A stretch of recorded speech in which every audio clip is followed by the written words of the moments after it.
جب اس آیت پر پہنچے تو حاضرین مجلس میں جو علماء اور فقہا تھے ان میں سے ابن سماک کی طرف اشارہ کیا کہ اس کے متعلق کچھ کہیں، تو انہوں نے عرض کیا کہ جب ہمارے سانس گنے ہوئے ہیں ان پر زیادتی نہیں ہو سکتی تو یہ کس قدر جلد ختم ہو جائیں گے. یعنی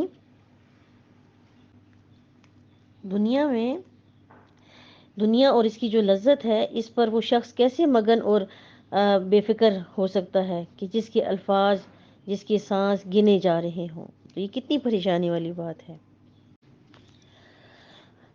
جی، ان آیات میں اللہ تعالیٰ نے متقین اور مجرمین کے انجام کا ذکر فرمایا. تو یہ قرآن پاک کا اسلوب ہے کہ جہاں پہ مجرمین کی بات آتی ہے تو متقین کا ذکر بھی ہوتا ہے، جہاں جہنم کی بات آتی ہے وہاں جنت کا بھی ذکر ہوتا ہے، جہاں دنیا کی بات آتی ہے وہاں آخرت کا بھی ذکر ہوتا ہے. ٹھیک ہے، تو یہاں پر دونوں کا انجام بتایا کہ مرنے کے بعد جب یہ دوبارہ اٹھیں گے تو ان کے ساتھ کیا سلوک کیا جائے گا. پہلے جو اللہ سے تقوی اختیار کرنے والے لوگ ہیں، اللہ سے ڈرنے والے لوگ ہیں، اللہ کے حکموں کے مطابق زندگی گزارنے والے لوگ ہیں، ان کے متعلق فرمایا یوم نحشر المتقین الی الرحمن وفدا، یعنی جس دن ہم متقیوں کو رحمان کی طرف اکٹھا کریں گے وفد کی صورت میں. اب دیکھیے وفد کسے کہتے ہیں؟ وفد کسی بھی قوم یا برادری کی طرف سے ہوتا ہے تو وہ قابل احترام سمجھا جاتا ہے، اور یہ کسی خاص مقصد کے لیے، آپ کو پتہ ہے نا جیسے ایک وقت دوسرے ملک جاتا ہے تو خاص مقصد کے لیے جاتے ہیں، ان کا کتنا خوبصورت خیر مقدم کیا جاتا ہے، ان کے لیے ریڈ کارپٹس بچھائے جاتے ہیں، ان کو اچھی جگہ ٹھہرایا جاتا ہے، ان کی مہمان نوازی کی جاتی ہے. تو اسی طرح متقین کے لیے بھی اللہ پاک نے فرمایا کہ ان کو وفد کی حیثیت سے جو ہے یہ اللہ پاک کے پاس جائیں گے اور عزت اور اکرام پائیں گے. اور روایات میں آتا ہے کہ قیامت کے دن 3 گروہ ہوں گے جو اللہ کی بارگاہ میں پیش ہوں گے. پہلا گروہ جو ہے وہ راغبین اور راہبین کا ہوگا. یہ انبیاء اور اللہ کے مقرب لوگ ہوں گے، جو اللہ کے بالکل قرب والے لوگ ہوں گے، جو اللہ کی نعمتوں کی طرف رغبت رکھنے والے اور اس کے عذاب سے ڈرنے والے ہوں گے. پھر دوسرا جو گروہ ہوگا وہ سواروں کا ہوگا. ایک ایک اونٹ پر ایک ایک 2 2 3 3 4 4 آدمی سوار ہوں گے، حتیٰ کہ 10 تک بھی ذکر آیا حدیث میں. پھر تیسرا جو گروہ ہوگا وہ ذلیل لوگوں کا ہوگا جو پیدل چل کر آئیں گے، یہ جہنم کی آگ کے سزاوار ہوں گے. نبی پاک صلی اللہ علیہ وسلم خود بھی جو ہے جو وفود آتے تھے دوسرے ملکوں سے، دوسرے شہروں سے، تو ان کی بڑی عزت کیا کرتے تھے. اور آپ نے نصیحت بھی فرمائی تھی اپنے صحابہ اکرام کو کہ جو باہر سے آنے والے وفد ہیں ان کی اسی طرح سے ان کے ساتھ حسن سلوک کرنا جس طرح میں کرتا ہوں. ایک مرتبہ ایک قبیلے کے مشرکین جو ہے ان کا وفد آپ کے پاس آیا تو آپ نے مسجد کے صحن میں ان کے لیے خیمہ لگایا. صحابہ نے عرض کیا کہ حضور یہ تو ناپاک لوگ ہیں، یعنی کافر ہیں، تو ان کا مسجد میں داخلہ کیسے ہوگا؟ تو آپ صلی اللہ علیہ وسلم نے فرمایا کہ النجاس علی انفسہم، تو یعنی نجاست ان کے نفسوں میں بھری ہوئی ہے، یعنی یہ زمین پر نہیں گرتی ہے کہ مسجد ناپاک ہو جائے.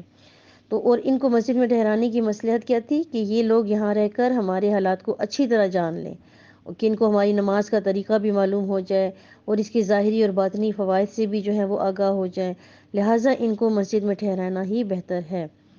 تو آپ صلی اللہ علیہ وسلم کے حسن سلوک کا حال یہ تھا کہ ایک دفعہ مسلمہ کذاب جو ہے اس کا وفد آیا تو ان کے ساتھ بھی آپ صلی اللہ علیہ وسلم نے بدسلوکی نہیں کی، بلکہ ان کے سب سوالوں کے جواب بڑی خندہ پیشانی سے دیے. تو وفد کا لفظ جو ہے وہ عزت اور اکرام کے طور پر ہوتا ہے کہ جو بھی کسی ملک کا وفد ہوتا ہے اس کو بہت عزت اکرام دی جاتی ہے. اسی طرح اللہ تعالیٰ اپنے متقین کو جنت میں ایسی عزت اور اکرام دیں گے جس کا تذکرہ کچھ تو یہاں کیا ہے، لیکن فرمایا جاتا ہے کہ وہاں ایسی جنت ہوگی اور ایسی جنت کی نعمتیں ہوں گی جو نہ کسی آنکھ نے دیکھی، نہ کسی کان نے سنی، نہ کسی دل میں ان کے بارے میں خیال آیا. یہ تو ہم صرف اپنی تسلی کے لیے قرآن کی باتیں اپنے سامنے یعنی بار بار اپنے اوپر اپنے دلوں پہ پیش کرتے ہیں تاکہ ہمیں جنت کا شوق پیدا ہو جائے، لیکن جب اصل میں حقیقت میں جنت کو دیکھا جائے گا تو پھر سمجھ آئے گی کہ جنت کی نعمتیں اور اس کی عزت کیا ہے. اس کے برخلاف جو نافرمان ہوں گے وَنَسُوقُ الْمُجْرِمِينَ إِلَىٰ جَهَنَّمَ وِرْدًا، اور ہم مجرم لوگوں کو جہنم کی طرف پیاسے جانوروں کی طرح چلائیں گے. جیسے پیاسا جانور ہوتا ہے نا تو اس کو پانی کی گھاٹ کی طرف پیچھے سے مار مار کے لے جایا جاتا ہے، تو مجرمین کو بھی اسی طرح ہانک ہانک کر جو فرشتے ہیں ان کو مار مار کر میدان حشر کی طرف لائیں گے. پھر حساب کتاب کی منزل آئے گی اور پھر ان کا آخری ٹھکانہ جہنم ہوگا. تو ایسے مجرموں کے متعلق اللہ تعالیٰ نے فرمایا لا یملکون الشفاعہ، یعنی وہ کسی قسم کی سفارش کے بھی مالک نہیں ہوں گے، شفاعت کے بھی مالک نہیں ہوں گے، کیونکہ کافر مشرک منافق کی کوئی بھی سفارش کرنے کے لیے تیار نہیں ہوگا. نبی پاک صلی اللہ علیہ وسلم کا ارشاد ہے کہ میری امت کے ان لوگوں کے حصے میں میری شفاعت آئے گی جو کہ من لا یشرک باللہ شیئا، یعنی جو اللہ کے ساتھ کسی کو شریک نہیں بناتے، یعنی جس کا ایمان بھی صحیح ہوگا، جس کا عقیدہ بھی پاک ہوگا. جو بد عقیدہ کے لوگ ہیں ان کو شفاعت حاصل نہیں ہوگی، کیونکہ اللہ تعالیٰ نے شفاعت دو چیزوں پر رکھی ہے. ایک یہ کہ اللہ کی مرضی کے بغیر جو ہے کوئی سفارش، کسی کی سفارش نہیں ہوگی، اور دوسرا یہ کہ سفارش انہی کے حق میں ہوگی جن کی بات اللہ کو پسند ہوگی. یعنی کرنے والا، جو سفارش کرنے والا ہے وہ بھی اللہ کی مرضی سے کرے گا، اور جس کے لیے کی جا رہی ہے اس میں بھی اللہ کی مرضی ہوگی، جس کی بات اللہ کو پسند ہوگی. یعنی ایمان لاؤ گے تو اللہ راضی ہوگا، نافرمانی کرو گے تو اللہ ناراض ہوگا. تو اب بدعقیدہ انسان جو ہوتا ہے، جس کا عقیدہ ہی ٹھیک نہ، اس کی بات کو اللہ کیسے پسند کرے گا، اور نہ ہی ان کے حق میں کوئی سفارش قبول ہوگی. تو سفارش کا سارا اختیار کس کے پاس ہے؟ اللہ کے پاس ہے. نبی، ملائکہ، مقربین اس کی اجازت کے بغیر سفارش نہیں کر سکتے. اب جیسے بعض لوگ ہیں نا، وہ یعنی اپنے بڑوں کو کہتے ہیں کہ یہ بڑے ہمارے، ہم ان کی اس لیے عبادت کرتے ہیں، ان کو اس لیے الہ مانتے ہیں، ان کو اس لیے ان پر بیعت کرتے ہیں کیونکہ یہ ہمارے لیے ذریعہ نجات ہے. تو اس قسم کی جبری سفارش کا اسلام میں کوئی مقام نہیں، بلکہ فرمایا کہ مجرم تو شفاعت کے مستحق نہیں ہوں گے الا من اتخذ عند الرحمن عہدا، البتہ سفارش کا حقدار وہ ہوگا جس نے اللہ کے پاس جو ہے عہد قائم کر لیا. عہد قائم کرنے کا مطلب یہ ہے کہ توحید اور رسالت کے عقیدے پر پختہ یقین رکھے گا، اللہ تعالیٰ اس کو ضرور جنت میں پہنچائے گا. یہی اس کا عہد ہے، اسی کے حق میں سفارش ہوگی اور وہی نجات پائے گا.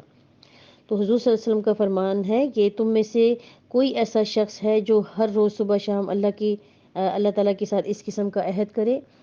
تو اور جب کوئی بندہ ایسا عہد کر لیتا ہے تو اس کو لکھ کر عرش کے نیچے رکھ دیا جاتا ہے. پھر قیامت والے دن اعلان ہوگا کہ جن کا عہد خدائے رحمان کے پاس موجود ہے وہ سامنے آ جائے. ایسے ہی لوگوں کے حق میں سفارش جو ہے مفید ہوگی، اور مجرموں کے لیے کوئی سفارش نہ ہوگی، بلکہ وہ جہنم کی طرف ہانک کر پیاسے لے جائے جائیں گے، پیاسے جانوروں کی طرح.